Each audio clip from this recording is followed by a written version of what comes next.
PSD2 is going to be implemented, and there's been a lot of talk about how it's going to affect the payments industry.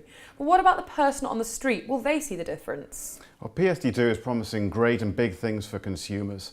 In the UK, the organisation that's implementing it is called Open Banking, and that's a sort of really big clue as to what PSD2 is going to enable people to do. It's going to open up their bank accounts to a range of different uses. So there's two main types of providers that come into existence. One is the account information service provider.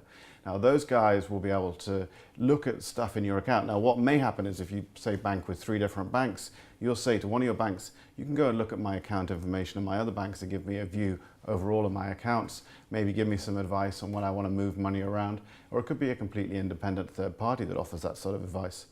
The second type of organisation that it's going to create is called a payment initiation service provider. These guys absolutely love their jargon. And what those guys can do is really create payments, make payments happen. And historically, it's been the banks and the card schemes, people like Visa, MasterCard, who've made payments happen.